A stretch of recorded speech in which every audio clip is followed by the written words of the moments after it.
Charlie, Julie, They're coming this way.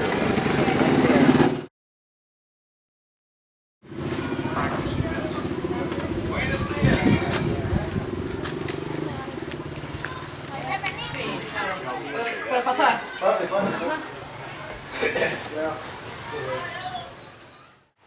When did you guys join Lighthawk? Last June. They had a booth at Oshkosh, Wisconsin at the Experimental Aircraft Association fly-in. And I had just walked by. There's a couple other organizations. Another one that's called Flying Doctors, where private pilots fly doctors down into Mexico and other places for humanitarian efforts. And also there's one called Angel Flight, and they take people with ongoing medical conditions that can no longer afford to keep going, like cancer, life-threatening diseases, and things that need treatment. So you pick them up in smaller communities and fly them to the centers where they can get their medical attention, whether it's dialysis or some other continuing services. And after they're done, then you take them and return them back. Private pilots out doing And things. so, mostly up in the United States, people who either own their own aircraft or either rent aircraft provide these services. And when we come to Central America, we fly for the Lighthawk and the airplane that they own. But what drew you to Lighthawk specifically? Yeah. The conservation. Well, they took us they met, we were in the taxi going back from the airport, and they met us and said, come to the police station. And they said, we're detaining you. And We'll have some questions for you. some questions. So I thought, oh, they're just confused, It's just a mistake. So that's why we're smiling in the mugshots. Well, that's why Julie's smiling. I'm I wasn't smiling. He smiling wasn't. too much. I said, oh, we "It's can not good." explain this, We have all of our, they said, did you come into the country legally? We said, absolutely, we've got all the paperwork. Did you file flight plans? Absolutely. What were you doing? We were carrying passengers. Do you have their names? Yep, we have their names. Tell you exactly where we went, what we were doing. Did you overfly Cuero y Salado? Yes, that's exactly where they wanted us to go. Overflew Cuero y Salado, went with the ICF. That's where they wanted to go. Look at manatees. That's exactly where we went. And they said, did you fill up with gas when you got back to La Ceiba? We said, nope, we already had gas. From They La said, Mesa. Did you drop drugs? We said, no. No, didn't do that. I said, did you land? We said, no, there's no place to land. And anyway, as the night went on, they said these were very serious charges. So I got a little more nervous. And then I'd say when they took us over on Saturday morning on the boat to Roatan, and then we got off the boat and they put us directly in the bed of the pickup truck with 7 armed guards, 2 of them with machine guns, and took us to the police department. We just said, this is bad. This is bad. So, although we still knew we could explain everything, but we hadn't been able to call anybody. They didn't let us make any phone calls. We hadn't been able to get all of our documents, although some of them were delivered.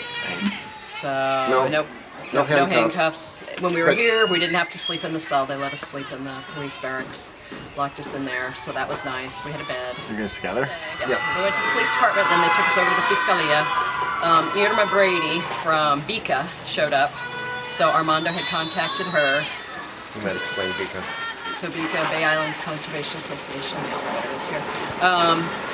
So she showed up. She had, it's a small island, so word had gotten out where we were, I think, what was going on. So she showed up at the police department. They wouldn't let us talk to her. We just talked to her for a few minutes. Then they took us in a separate room. We thought they were going to interview us and move things along. We just sat there the whole day. And then at the end of the day, they took us to the attorney's office, and she said, okay, I have these legal papers for you. And I said, well, I speak Spanish well, but I do not know legal terms, so we want to have a translator. So they had one of the other attorneys come in and translate, and it said that we were being released, basically in English, on our own recognizance. There was a lack of evidence. They couldn't prove anything. So they would... They did want us to sign a document that said that we agreed that we were trafficking narcotics. No, that we had been arrested for that. Narcotics. Yeah, didn't say that we agreed that we had been. But we said no, and it also said that we'd read our rights and been able to make a phone call. We said no, we weren't able to make a phone call, so we're not going to sign it. But we did sign then the acto that said that we were able to go, but they were going to continue to investigate the airplane. So then we They held our passports, have our passports, all the electronics, telephones, cameras, computers, cash. and U.S. cash. They did give us 295 lempiras. They said, "Oh, you can So we keep said, this." well, let's go back and get the airplane. So we spent the night with Irma and her daughter. And so she took us to buy clothes and toothbrushes, and you know, she was very nice, very kind to us, and they fed us dinner, and we slept at their house. And then the next morning they took us to the yate. And we came back here, and then Had a credit card, so we were able to purchase the first ferry with the credit card, but the second one from La Ceiba to Utila is cash only. We didn't have enough money, so we borrowed from a tourist and say, well, we have some money back on the island. When we get there, we'll pay you back. When you borrow money from someone traveling, what do you tell them? What do you approach? we told them the whole story. We told him the whole story. And the guy said, he says, I believe you. He says, I'm not going to go anywhere because he says, I previously worked as a dive master on Utila, so I'm going to be staying at St. Anton's. So he said, oh, we're right nearby. Drop it off. Yeah. Drop it off to you. And we did return the money to him. Gave him one of my business cards and say, hey, if it misses somewhere along the way, send me your address later. We'll get the money to you. Thanks for bailing us out. Do you remember his name or her name? His name is Jarl. Jarl. J-A-R-L. Staying at Anton's dive shop. Yes, thank you, Jarl. And then we went back to the hotel, and then Roger showed up, and Mark. So we talked to them, and. So by now this is day 3. Well, no. Actually, what happened when we came back on Sunday?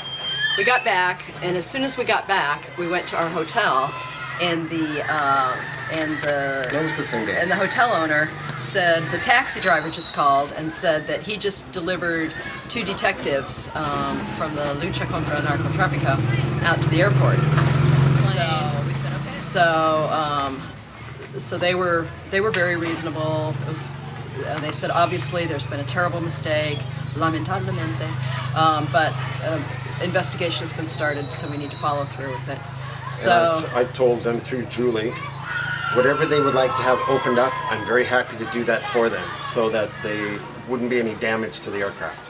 So Carl opened everything up. They looked. They said, no sign of anything drug related. They said the only suspicious thing is the duct tape, and I said we all have that in our homes, so it's not really that suspicious. So and then they said, well, as long as you're here, we'd like to go ahead and interview you and take your statements. So we did that. So we were with them until 5 o'clock, 6 o'clock in the afternoon. They missed the boat back to Ceiba, and then they said, well, as far as we're concerned, it's just a mistake. Everything's okay, but the medical doctors, the forensic doctors, need to come tomorrow and test the plane for drug residue. So you have to wait for that. So the next day, the 2 ladies, the forensic medical doctors, showed up and put on their little white coats and all their rubber gloves. 5 sets of rubber gloves, and they had labeled envelopes. Yep, labeled envelopes, each one separately. And so, looking at their protection, they were doing a good job. And they were only there about 20 minutes. They said taking care of any cross-contamination. They said this is a mistake, and there's no reason to think that you had drugs, but we have to do our part of the investigation. Charge in the administrative file because there's no crime, and so we should both parts sign. Roger's gonna witness, and ¿usted va a firmar también, verdad? Sí. Ah, yeah, he'll sign right here. Uh-huh.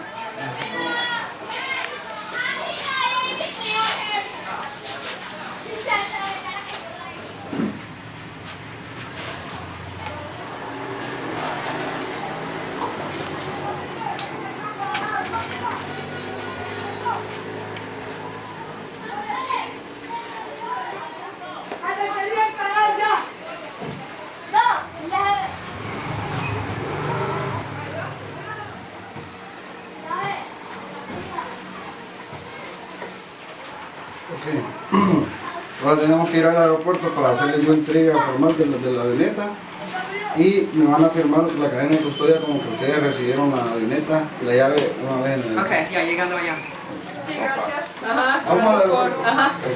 Cuidado. Yep, this is when we get to the airport, we'll do it, I guess. Y como le digo, lo 200, nosotros solo cumplimos con nuestro deber de hacerla, llevar a cabo las órdenes que han emitido por los superiores y Sí. realmente pues lamentamos mucho la situación y sinceramente quisimos como, darles el trato más acorde que pudimos.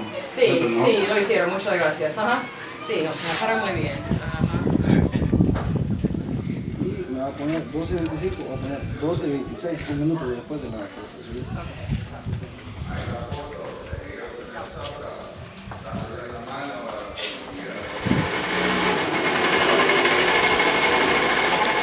No, aquí Sí, está. está. Aquí está. Ok, gracias. Bueno, lo siento ahí por el malentendido. Bueno, gracias. Ajá. Gracias por su ayuda y Tratamos de colaborar lo más que pudimos. tratamiento. Ajá. Muchas gracias. Ajá.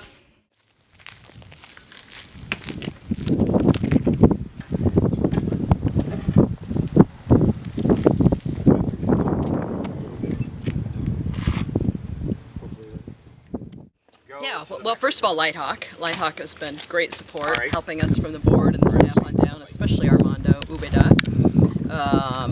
And in Bika, especially Irma, Miss Irma and Bill and their daughters, Nicole and her husband, Walton and Giselle were so wonderful to us and treated us so well. The ladies that we flew from the ICEF who testified, how about the people from Pantera that we flew who made phone calls, Yeah. we know, to We'll both be the there just a government and to the ministry, and to the people in Utila who were supportive, Roger and Mark and Thelma at the hotel and Alejandro, the taxi driver, and the people we met here were great, and Matamoros, of course, guarded the plane the whole time, so bless her heart. So lots of people came to help us, and so thank you to all of you. Yeah. Yeah. Get out of the way.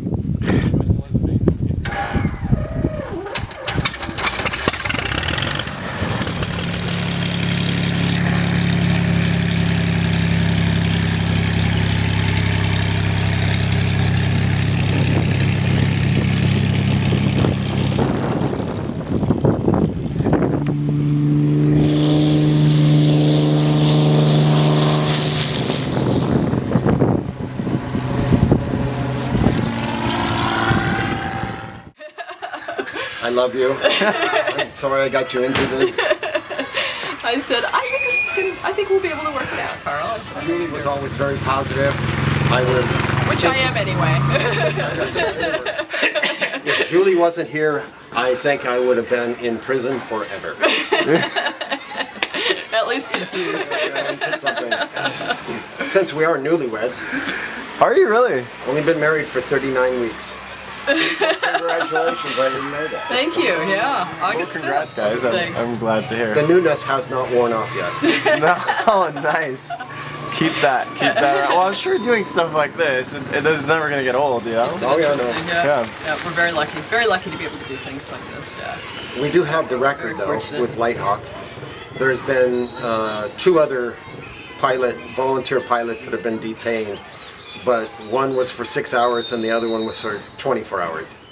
So in a couple hours, it'll be 7 days. Well, yes. Yeah, detainee tourism. Yeah, Honduras.